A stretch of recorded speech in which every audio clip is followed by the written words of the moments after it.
Okay, so we should be recording now. So this is going to be our first kind of live Zoom hour for the online CPSC-06 classes. So there's three identical sections. So like if you look at what you see right here, this is the current homepage for one of those three classes. You see that's 12-106. This one is 12-107. This one is 12-108. So they're all the same, or they should be all the same. And so it doesn't really matter which one we're looking at. Although I see there's an extra bullet point here. When you toggle, you can see it. All right. So all we're going to do today is we're just going to kind of go over the course policies and the type of assignments that you're going to see in this class. Just that way that, you know, you have a good understanding of what you need to do for the class on a like week-to-week basis. Okay. So if you look at the course website now, it should look like this. Actually, before I do that, are there any like questions that you just got to know before we start?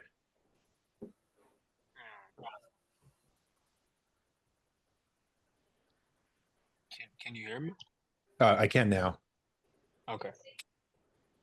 Like, how do you do you just like want me to interrupt you when I have a question, or You like, can do that. Yeah, you can do okay, that. If you if you like type it in chat, that's another oh, option, but okay, then you have to wait until I see chat. So I might answer it oh, like 10 minutes after you ask it. okay, okay. um, so yeah, so if you have something to say, then say it and it'll be okay. Do you want me to Um, turn my camera on? no, you don't need to. Okay, In fact, like this is probably the only day that I'm ever going to have my camera on. okay. They tell us to do it because um, you know, they say like, oh, well, students will do better in your class if they recognize that you are a human being. Um, no, they say that though. That's a real thing. Um, but also I don't want to be on camera, so I don't. Fair But enough. yeah, so if you have anything to say, just you can ask your questions just whenever. Just unmute yourself first if you are muted, so you can do that. Did you have a Okay. question or no? Uh, um, like it's more about like the Z book. Like it's like a in-depth like question, like not like a broad Oh, about like okay. the class. Yeah, Is it like an actual question, like a course content yeah, doing the problem? yeah. Okay, yeah, we might have to wait till like the end to do that or something. Okay, okay. Um, just so like people have an idea of what's going on. Because like if people are watching this recording later, right? Like Yeah. um, it'll be harder for them to find the basics. Oh Um, yeah. yeah. Okay. So yeah, I guess I'll just start talking then. So when you come to the course site, like there's going to be like a page like this for every week. And I try to put what you need in that first week day, or not the first week, in the weekly kind of module front page. Um, you know, this week I didn't do a great job of that, but like it should be better going forward. And what you'll see is kind of this structure where they might be called Tuesday and Thursday here. But I'm probably going to change the terminology. So where this is just going to say like lecture one, and there'll be a recording, and then it'll say like lecture two, and there'll be like a recording. Because I do have like lectures recorded for like all this content already. And so you're going to have those pre-recorded links to like the lecture material for that week posted. And then there's also going to be live Zoom meetings like there is right now. Um, and those are not really for like lecturing. Like I'm not going to prepare a lecture on Thursday, for example. Actually, that's kind of a lie. Um, I was going to say I wasn't going to prepare a lecture on Thursday, but I actually am going to prepare a lecture on Thursday because I want I want some updated videos about the install process for some of the software that we use. And I know that the videos that are currently linked in like Lab Zero, for example, are old. And so I want to record a new Mac video and a new PC video for like the lab type stuff. So I actually am going to do that on Thursday. But generally speaking, like, you know, like 4 weeks from now or something, If you come to like one of the live Zoom hours, you can kind of think of them as just kind of more like office hours, but office hours specific to this class. So nobody's ever going to be here like asking me a question about like calculus or anything like that. Um, it's just for CPSC 06, these live Zoom hours. Also, I may have set a different time for like Thursday, other than this 2:30 to 3:30 hour. Um, but it should be 2:30 to 3:30 this Thursday at least. And there is some freedom to move these around, by the way. So like if these hours really don't work for you, you can send me an email or something and we'll see if we can move them around. I just picked times that were convenient for me. Like the reason this one's at 1 p.m. to 2 p.m. is because I do office hours right before this from 11 to 12:30. And so then like 12:30 to 1 was basically come home because I was at school and and then turn on the computer to do this. So that's why this one is where it is. And Thursday's kind of similar. I have office hours again right before this. So um, then like a half hour gap and then I start this. And so that's why they can move around, but these are currently the hours that I currently decided on. And the live Zoom meetings, generally speaking, are not going to be recorded. They're only going to be recorded if somebody comes by and they want me to go over like some topic in depth that they just want me to talk about, and then I might hit record, so then I can record that section and then like share that with everybody. Um, but generally speaking, the live Zoom meetings should be regarded as kind of, specialized office hours just for you guys. And then you'll get like, generally speaking, 2 lecture hours per week. And so they'll normally be called lecture 1 and lecture 2, but whatever, they're called Tuesday and Thursday this week. So that's kind of the idea behind the meetings. So you're not obligated to come here for any of them, which is why we only have 3 people here. I tried to make that clear, and I guess I did. uh, the reason I do that, by the way, like there's a reason why I do that. It's because I've said that before, like, oh, lecture, like I've said that I'm not going to lecture during the hours before, and said that attendance was optional before, but I didn't make a big deal out of it. And then like, for like 5 lectures in a row, sometimes the same person will come and then they'll be like, oh, what are we doing today, professor? And I'm like, I don't know, man. You tell me. What do you want me to go over? And they're like, oh, I don't know. I'm like, well, why are you here then? Uh, Hmm. so, Can I ask you a question though, like out of curiosity? mhm. Like, why don't you like require attendance? Because I don't really like people don't really want to attend. That's Mm. like one of the main reasons. Yeah.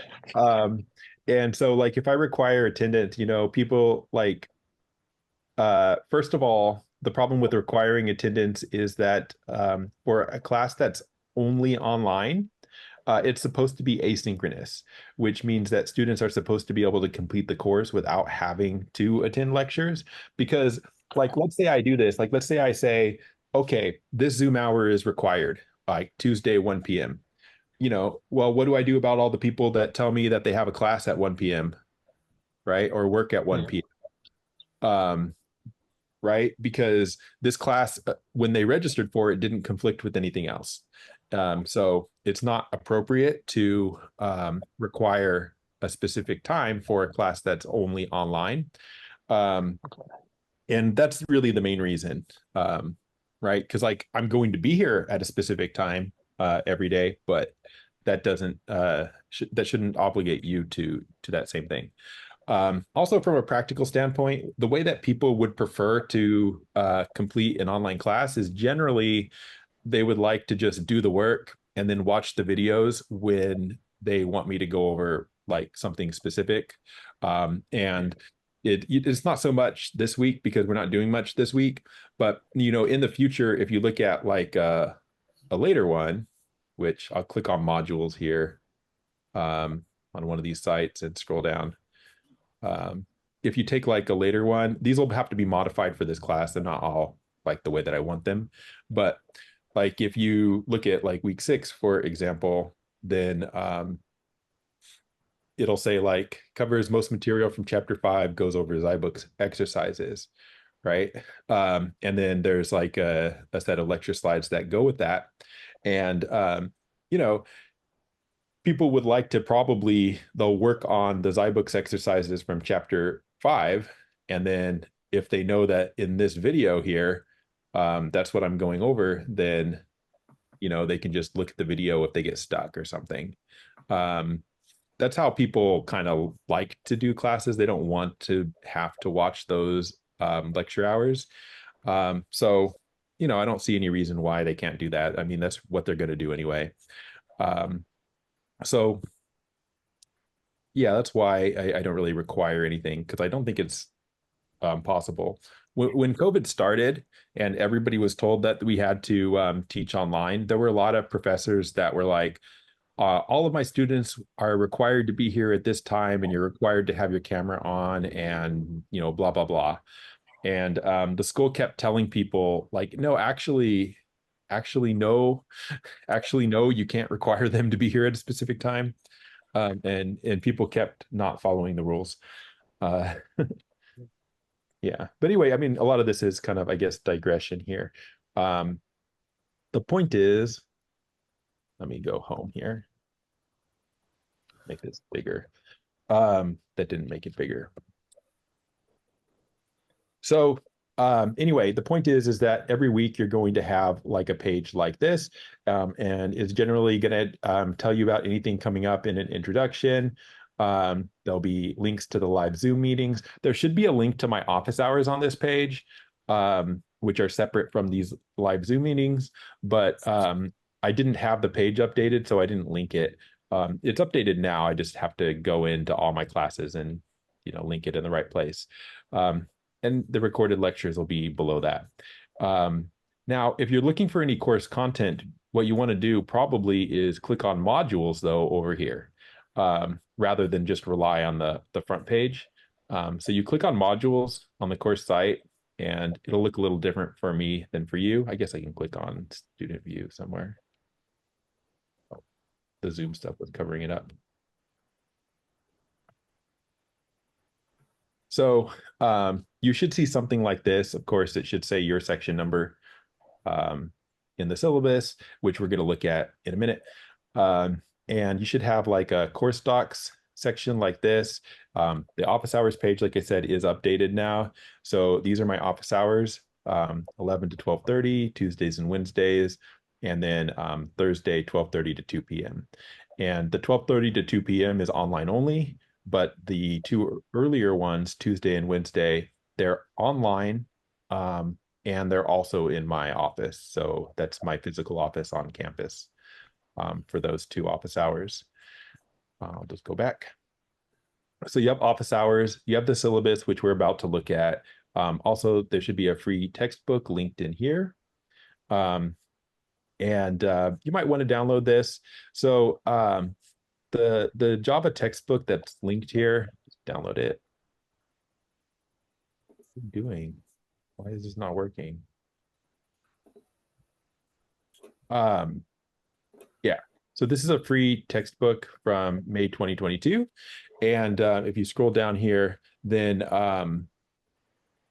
you will, there's stuff for every topic that we cover and a lot more.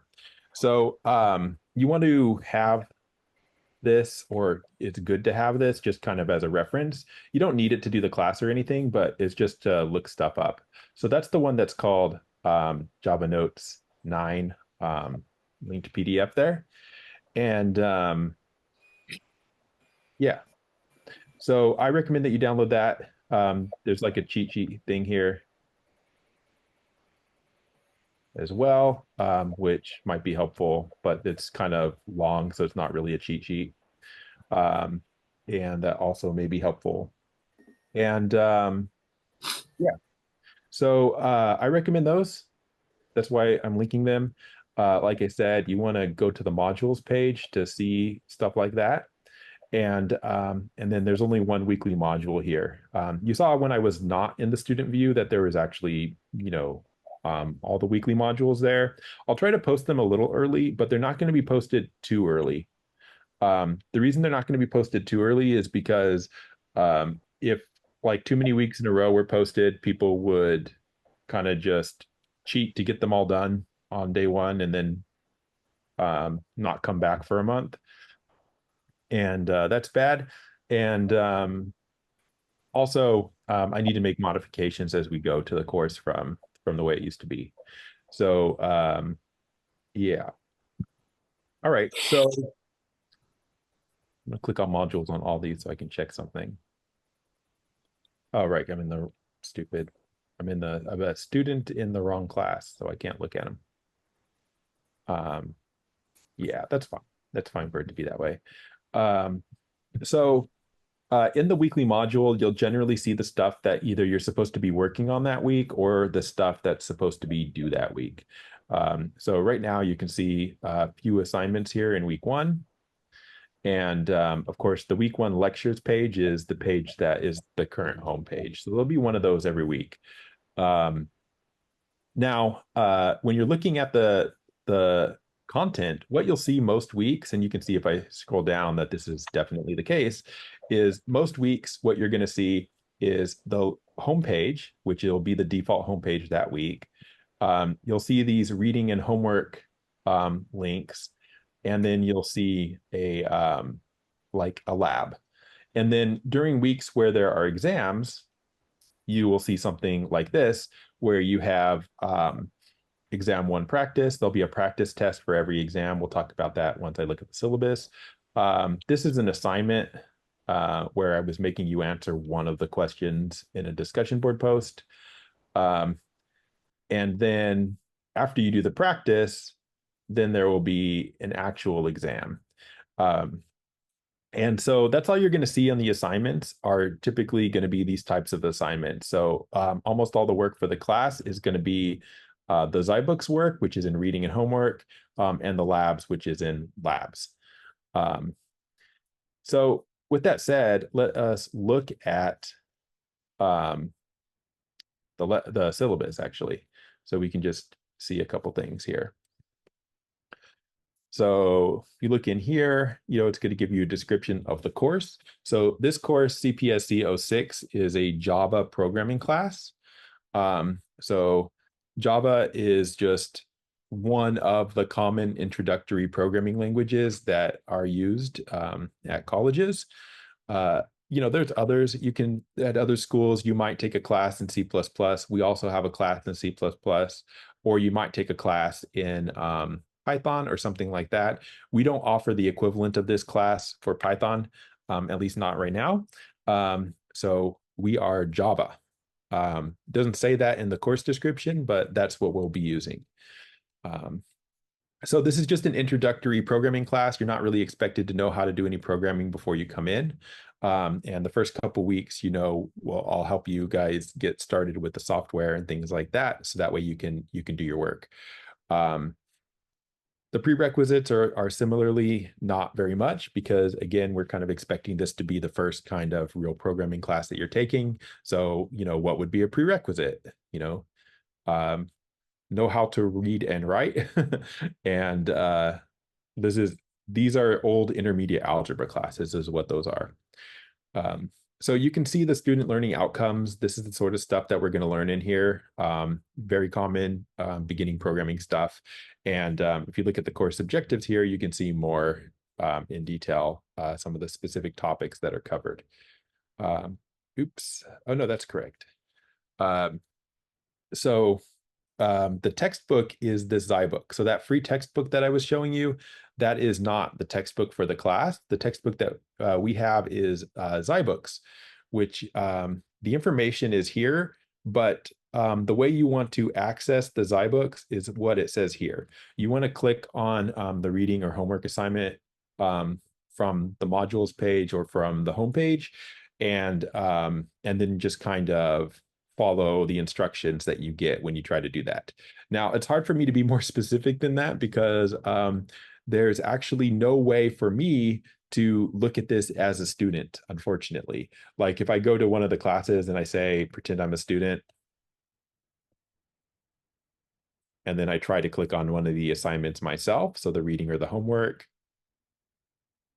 this part works fine. But then when I actually try to load it, I just get something like this.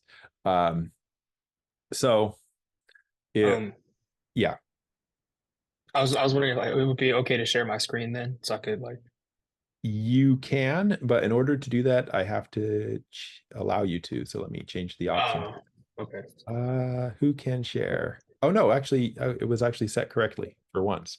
Yeah, so you can share your screen. I would like to see Okay. if you want. Okay. But like, I think it like conflicts with your like shared screen, like currently that's happening right Oh now. yeah, yeah, yeah. You're right. You can Yeah. share, but you can't kick me out. Okay, Yeah. let me stop it. You Okay, good? okay.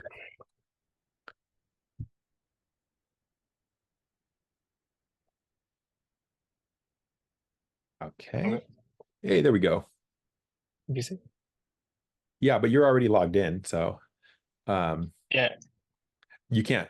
Like the only thing I'm interested for right now was the Oh. what it looks like when a student is clicking on it for the first time, and so you're too far ahead of the game. Oh. Because I'm I can get sorry. into Zybooks. That's not the issue. Oh, The okay. issue is Okay. I can't show the like what it looks like before you register, unfortunately. Yeah. That's what I can't show. But Okay. yeah, so Good. you can go Stop. ahead and not share, I guess, unless Yeah. um Okay. and I will myself. All right. Uh, Okay. Yeah, so if I'm not pretending to be a student, then I'll get what you just got pretty much like this. And so once you go through the process of logging into Zybooks the first time like that, um, and then you'll eventually be able to look at the course content. Now, what I should say about that is uh, if you were to purchase access directly from Zybooks, it's going to be, I believe, $64. Um, yeah, you click on the link, it takes them to that page. Yeah. That's why we do it this way, so that we don't want to send you to like another site where you pick a username and all that. We want you to get through the thing through Canvas, um, which is um, what I'm directing you to do. So just like click on an assignment and try to go to the homework. That's how you go to the homework. Now, if you want to purchase access to Zybooks, which you have to for the class, then direct purchase is $64. And you can just pay for that however you pay for things online, so credit card or something. Um, if you are using Follett Access, then the bookstore should provide you with a code. Now, if you have questions about Follett Access, I can try to answer them. Um, yeah, so Follett Bookstore emails you via your student email, your Zybooks username and password. Shouldn't they give you a code or something? Yeah, that's what I was gonna like. They just gave me an account and a username and password, but like it's still asking me to subscribe, even though like I just used their like login. Uh, yeah, that's wrong. Oh, okay. um, have yeah, you should like what you need is a code. You don't need a username and password. Um, Yeah. so what happens if you try to access the assignment um, just by like clicking on an assignment and just like loading it up? I mean, like it loads up like perfectly fine. It's just Uh, like there's like a banner like where you have like where it says like what is this iBook and instruct uh, like over there on that it's like it's asking me to like subscribe. Otherwise, like my professor won't like see my activity. oh, right. Yeah, that's true. So Yeah. like you can access chapter one without, subscribing. Yeah. But chapter one is only two sections. So Mm. there's like nothing there really. It covers the first assignment. But yeah, so Follett like a username and password is useless. That's just like anybody can get a username and password for free because that's how these things work. It's the subscription that you're paying for. Um, so in the past, it's always worked that they were provided with codes and then they sent those codes to the students, I believe. Um, and that's what you would use. Now, so it needs to be that way again. Although if it's not that way, then the first thing you should try is just contact the bookstore and say, hey, you didn't give me a code to subscribe to the service. So how do I do that? They should have codes, but that's if you're using Follett Access only, right? Like if you're paying them directly, then you can pay them directly. It's for Follett Access where as part of the Follett Access program, you should, you already paid or you will pay $25 a unit for all of your classes. And then they're supposed to provide you with the codes that you need, is the way that that's supposed to work. So if they didn't give you what you need, then you have to contact the bookstore and deal with them. And if they continue to be trouble and not give you what you need, then then let me know via email and I can email the bookstore and say, hey, what's going on? Because obviously like a username and password is not what you need, not for zyBooks, but not for any of the homework systems, right? Like there's a million online homework systems nowadays, and everybody can make an account, right? It's just in order to be in a class and actually take the class, that's what costs money. And that's what you're paying for from the bookstore, whether you pay for it with Follett Access or not. And that's what they need to be providing you. So they may have just put the wrong information in the emails that they have or something. So if they did not give you the code or whatever you need to register, and that's where I really wish that like I could see what you guys see, because when you go to subscribe, like what does it say? I don't know.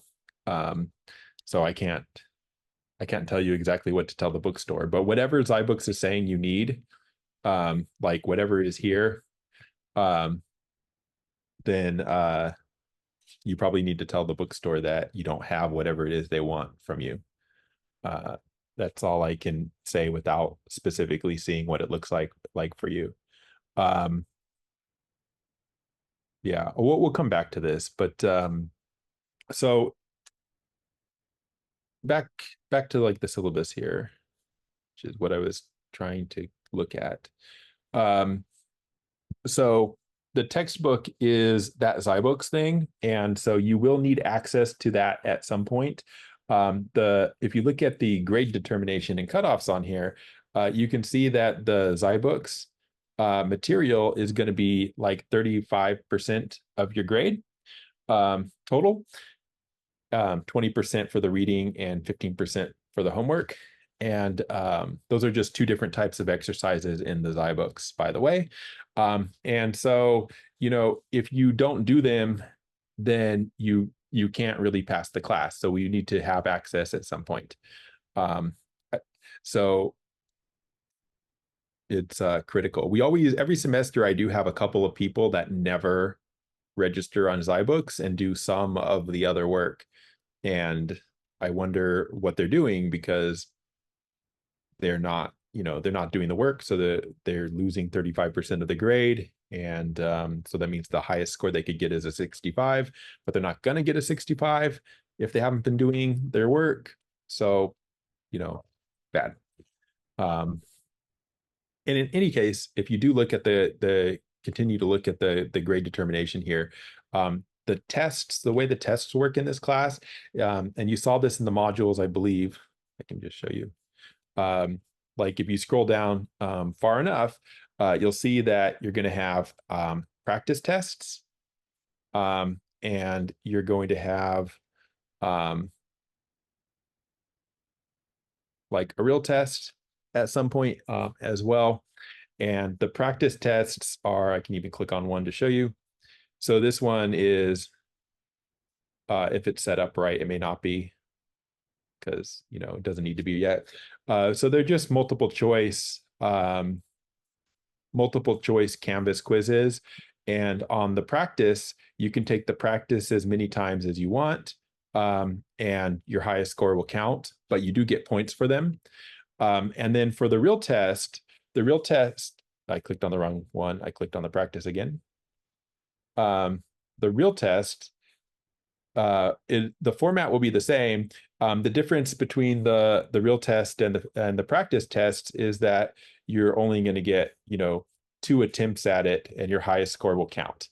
Um, Having said that, uh, you will be able to take this over like a period of several days. So, if it's open, for example, like it might be open like Thursday, Friday, Saturday, Sunday, or it might be open like Friday, Saturday, Sunday, Monday, or something like that. Just to make sure that you have enough time, to sit down and actually do it.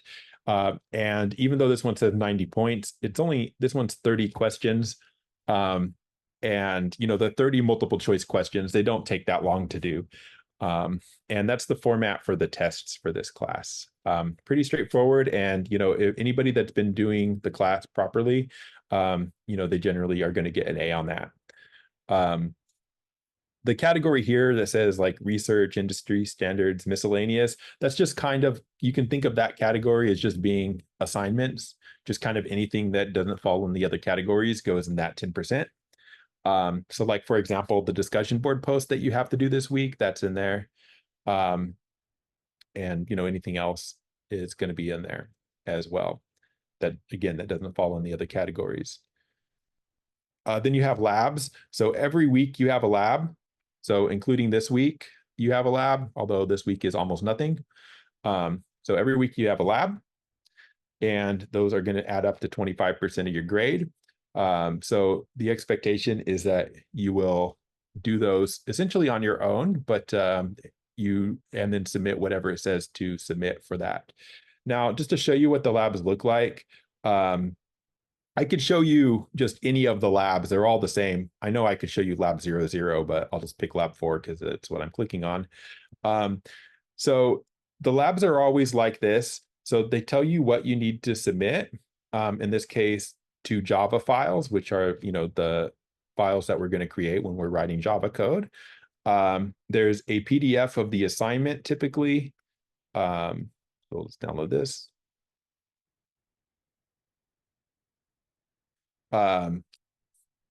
So there'll always be some kind of information to read. And if you scroll down far enough, then you'll get to actual problems here. So like at some point it will tell you to make something. So like write a program with the following code, and verify that it works. Okay, so that's easy. So you're not doing anything, you're just writing this code. And then 2, it tells you what to modify. Oh, actually, that is modify to do this. Okay, so there was something to do there. And then down here, now you're making a new one, and you're doing what it says down here. And so it tells you what to do. But then for every one of the labs, there is also a video. And so, the video is going to use like an older version of the software than what you're using because they change it every couple months. But the videos tend to be like around this one, like half hour. And they usually cover kind of the whole process beginning to end, actually, for doing the labs. And so if you're incredibly lazy, then if you're willing to watch the whole video, you can probably get all the way through a lab without thinking too hard. But the instructions and the problems are in the PDF. And then if you want to watch the video is generally going to walk you through the majority or the entirety of the lab. So those are the labs. And so you have one every week. And those add up to 25% of your grade. And so those labs are mostly going to be kind of, yeah, you're learning how to do programming, but you're also learning how to do programming in the Zybooks.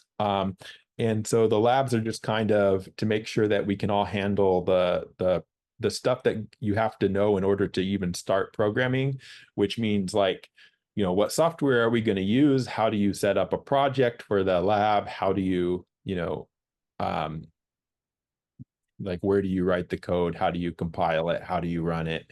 That kind of thing. Where are your files so that you can submit them when you're finished? All that is what you need to learn in order to do those labs, basically.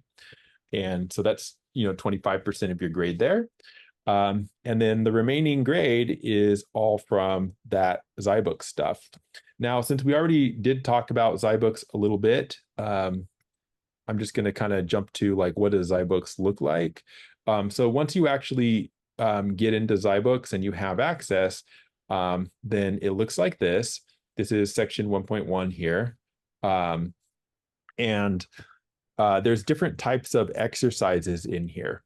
So one type of exercise, one category of exercise is called participation activities.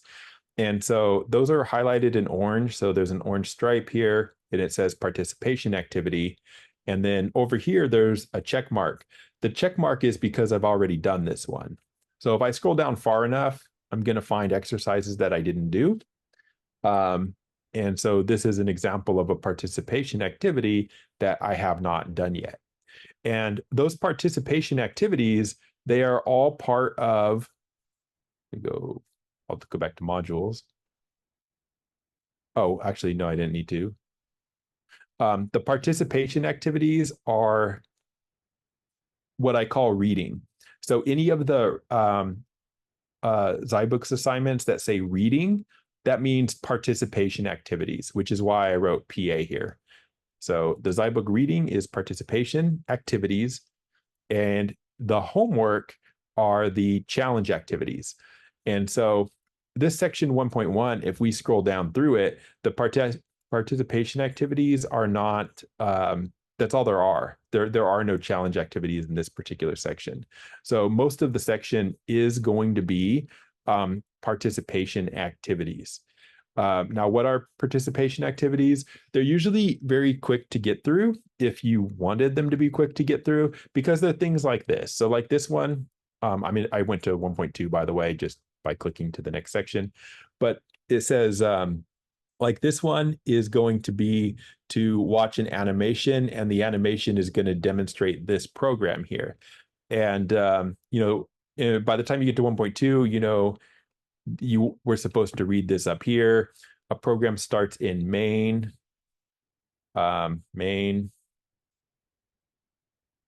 executing the statements within main's braces. This is all stuff that we're going to cover in the next lecture, but there's a curly brace there, and then down there's a curly brace, and then the stuff inside, this is the program that we're running. Each statement typically appears alone on a line and ends with the semicolon. You can find those semicolons at the end of every line. You need those. Right. So they're trying to explain what's going to happen in this thing that is below. And then they explain the individual commands. So like this creates a variable called wage that is an integer. That's what the int is.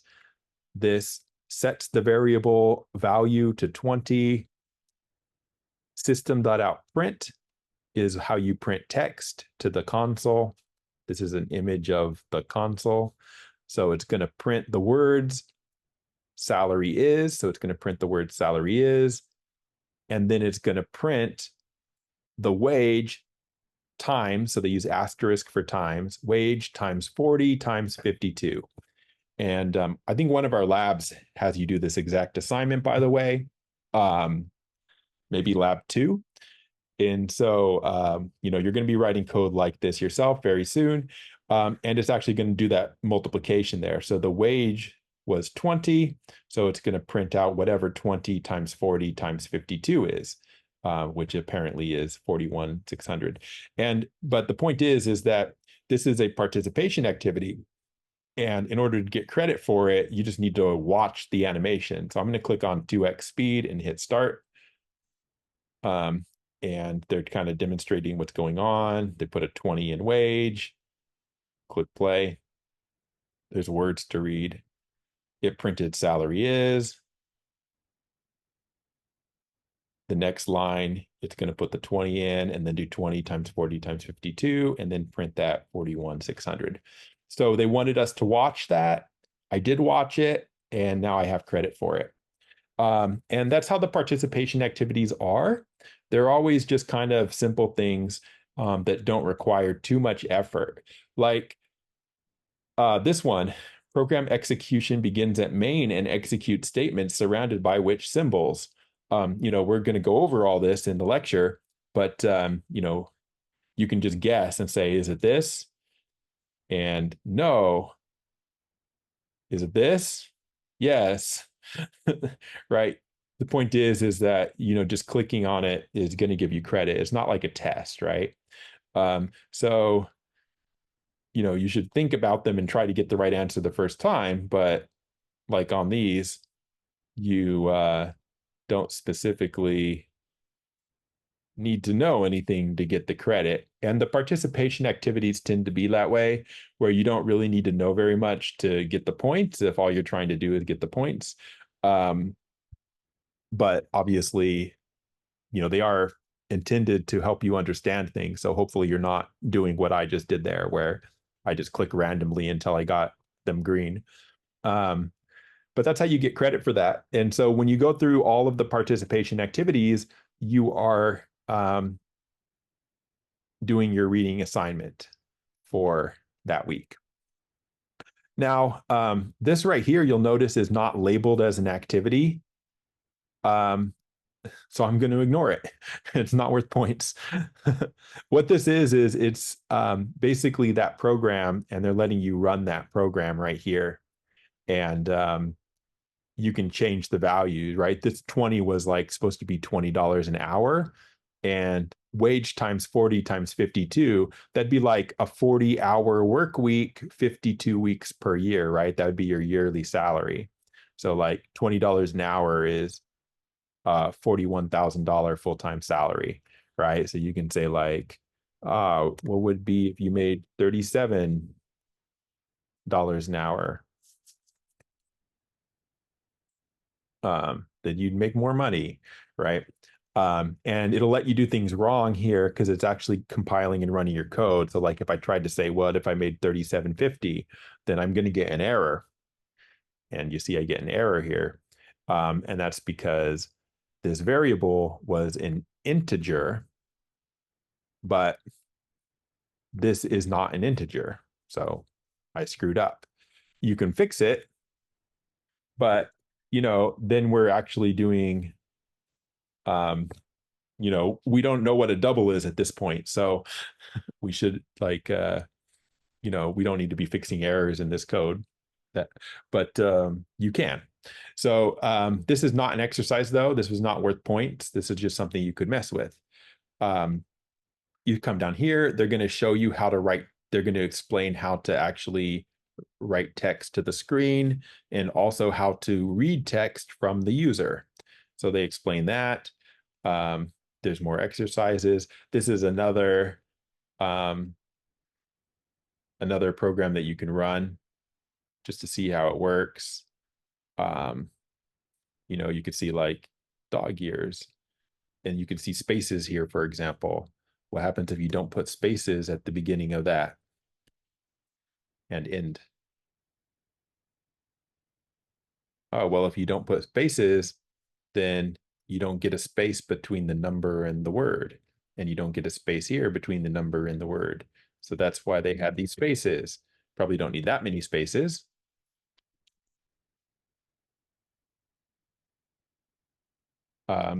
But that's so you can mess around like what I'm doing right here to see how changing this changes the output of the program.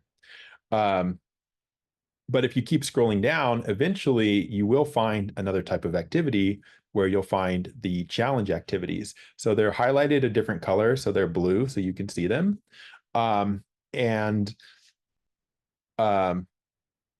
they are not part of the reading. So going back to the syllabus, you have homework. And so the homework are the challenge activities. That's just how I have it labeled in Canvas. So the homework are the challenge activities, and you need to do those in order to get credit for that. So like I need to do all of these challenge activities in order to get the homework score. And the challenge activities are, well, more challenging. They require you either to understand code or to write code. So this one's already done, and this one's already done, and this was a participation activity. This one's not done.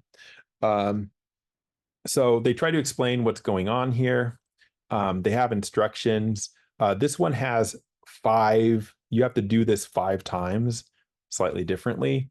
So I hit start.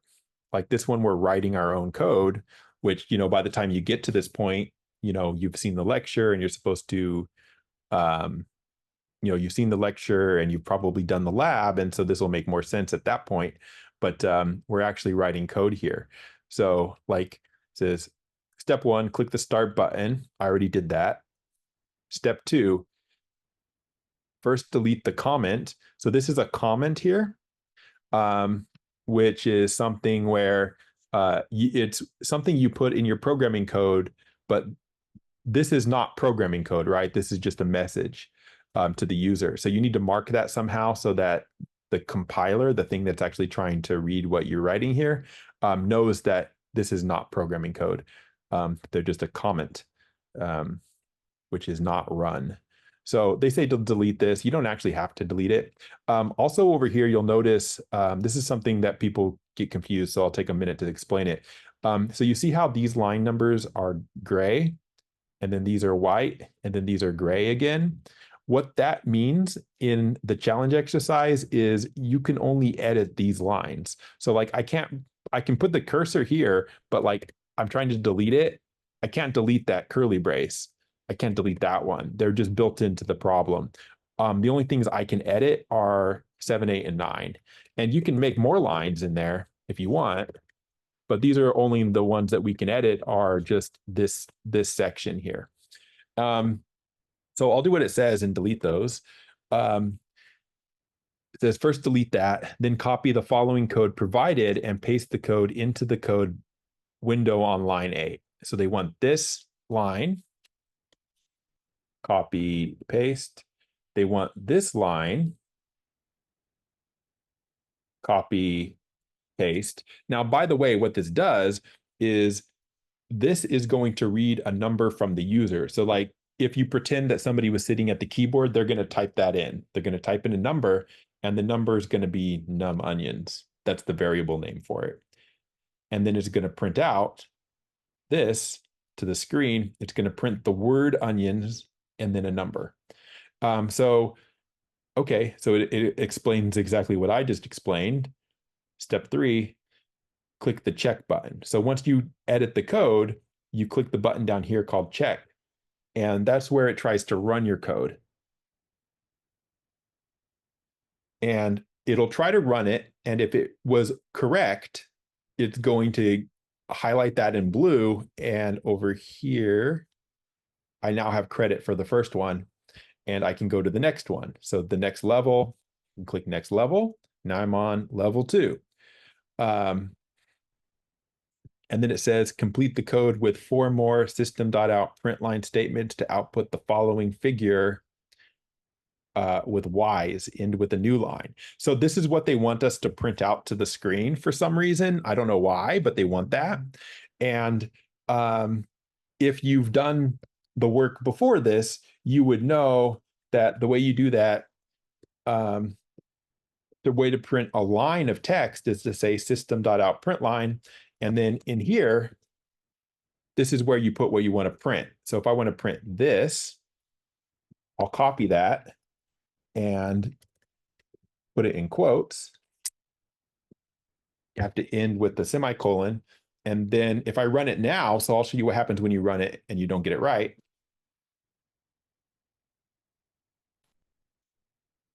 So it'll say, this is what I printed, but this is what I was supposed to print. So I didn't get it right. Um, oh, actually, I realized that they already had one of those. They already did that. So what I should have printed was the second line. And uh, once you kind of know what you're doing here for trying to print this thing, I don't know why, but we are. You can see I've got my output is here. I'm supposed to be printing all of this, so I've got the first two lines correct, but I don't have the stuff that they highlighted in yellow. So they're trying to show me where I made the mistake, right? And then eventually you figure out what's going on is I'm supposed to print this, this, this, this, this, and I'm only printing part of it. So you put a couple more of these on there and trying to cheat by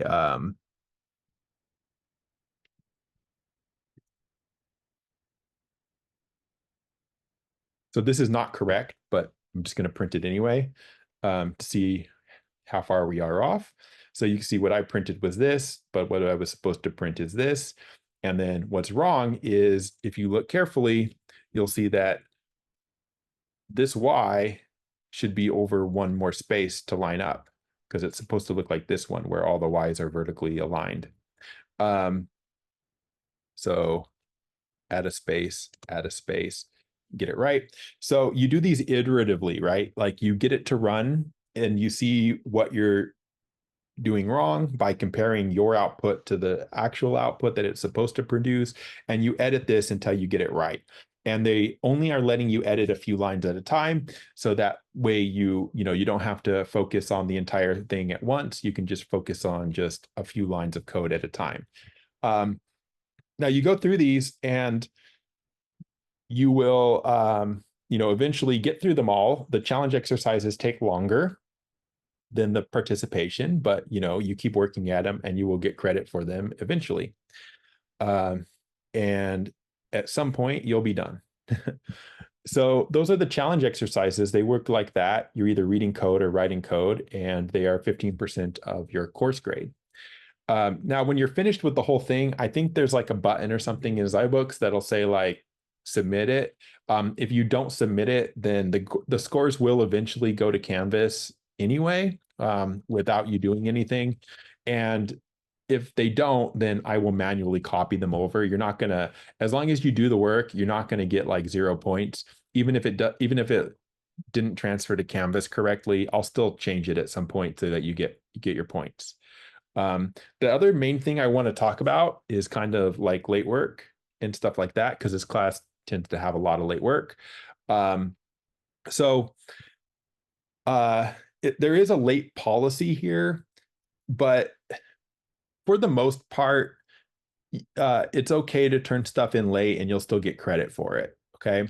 Like if you turn in a lab a couple days late, that's not a big deal. If you take a little while to get, your Zybook stuff taken care of, that's not a big deal.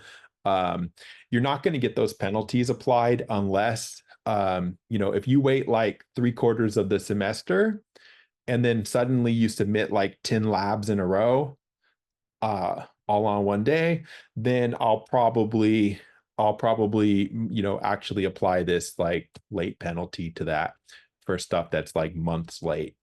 But on a day-to-day basis, you don't have to worry about like, oh no, it was due at 11:59 p.m., but I turned it in at 1 a.m. an hour late. Oh no. In that case, you don't have to tell me or anything. You're gonna get the points and it'll be fine. Um, tests, I expect tests to be done like by the due date because they'll be open for several days at that point, and you should known they were coming, and you should have been able to do them on time. But if you can't, you can let me know why. And that's kind of it for this class, right? So we have the Zybooks work and we have the labs and we have the tests, and that's that. So other, I guess, questions about anything in particular? Yeah, kind of like a very broad question. Like, Mhm. you think in order to be like successful in this class, is it okay to like do your work like on the Mac OS or? I'm using a Like Mac right switch to now. well, I mean like for like pertaining like to the lab stuff Yeah. in Yeah. particular. So I mean, Okay. this isn't like so I was planning on to do this updated videos for I was planning on doing updated videos for the labs on Thursday. But yeah, so if you're trying to get started, I don't know if you've done anything to try to get started, but if you go to eclipse.org, actually, I probably should have just done download eclipse dot just Eclipse. Um, if I just download Eclipse and what we want is probably the Eclipse installer. And so you can get it for Mac, Windows, Linux, and I have a newer Mac, so I'd be a Arch 64. And then download that. Then, so ideally, you would do this, and you would just download Eclipse and install it, and that's what we'll be using most of the time for our labs. Now, if you have trouble getting Eclipse working, which some people do, then an alternative is replit.com. And so this site right here, you'd be able to use this for the entire course. It's not ideal. I would prefer you to use Eclipse because when you're using Eclipse, which is a project manager for for your projects that you're going to be making for the class, um, you have to kind of know where your files are and you have to know how to make projects and delete projects and just kind of management stuff, which is important to learn. But if you have a computer, like sometimes people only have a Chromebook, and if you only have a Chromebook, you can't install Eclipse. And so in that case, I would recommend the site replit.com, where I'm just going to log in. I'll log in with Google. Um, this site, if you can't install Eclipse, um, light mode is terrible. Um, what you would be able to do is I can create a project. There's a button in a bunch of different places for that. And it can do projects in a bunch of different languages. So if you'd say Java, and we just want regular Java, not one of the others, just Java, you can give it a name like example project, um, and you create it. This website will create just a project for you. There's also stuff we don't need in there. And so this is a basic Java project. I'll just delete this other stuff that we don't need. And you'd be able to do your labs here on this website, even if you can't install Eclipse. So this created a project, and when I hit run, it compiled it and then it ran it. Um, so that was the whole process. um, if you want to use Eclipse, which I prefer, then you download the installer. I'm on a Mac, so um, I'll just run it from here. I don't need to move it to applications. I don't think. This actually does look pretty similar on Mac and Windows when you're running the installer. And you would just say Eclipse IDE for Java developers, um, accept all the defaults, and install it.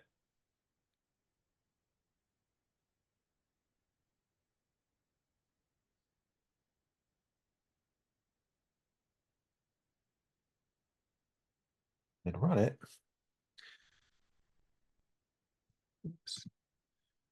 Sure. I mean, I wasn't expecting to do all this right now, but you just go through the installer and eventually it'll be installed. Since I've used Eclipse a lot, I already have like a bunch of projects in here, even though I just went through the install process. So there's a bunch of stuff in here that you would not generally have. Um, but this runs in every operating system, and um,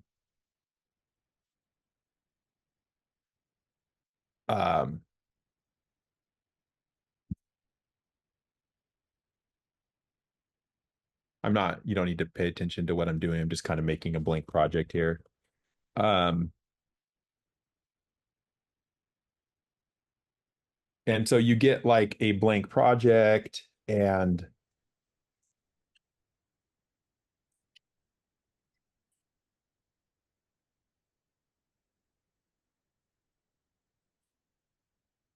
um, save that. And I can run it in here and I can see the results. And so using Eclipse is a little bit more trouble than using replit.com. But when you're using Eclipse, you're doing everything on your own computer and you have to kind of manage the files yourself, which is a little bit more work. And it's good to know that stuff. So if you're using a Mac, I would recommend install Eclipse and we'll use it.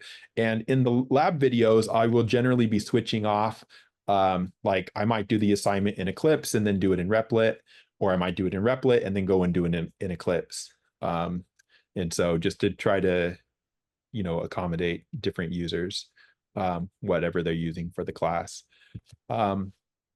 So that was the super, super quick version of that. If you can use Eclipse, use Eclipse. If you can't use Eclipse, then use this website, replit.com. Okay, so I kind of went over, are there other questions or anything?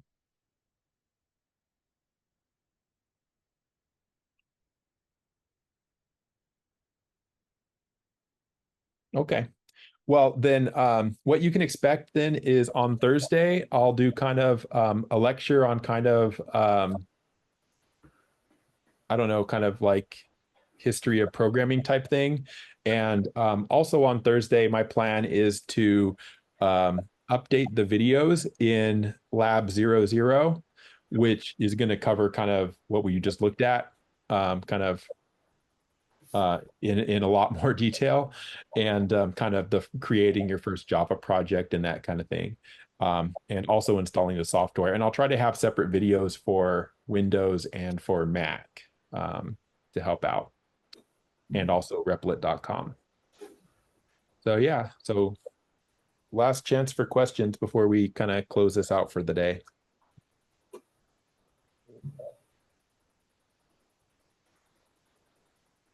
Professor, Yep. I have a question that if I want to opt out the book fee, then when I using ebooks, I need to pay for the school term, right? So so you want to opt out of Follett Yes. and then you want to purchase access? Yeah, I think it's $64 for his Yeah. iBook. Yeah. Yeah. So I need to pay for $64. Yeah, yes. If you opt out of Follett, then you have to buy it for $64. Yes. Okay. Thank you. Okay. Any other questions? Professor, Mhm.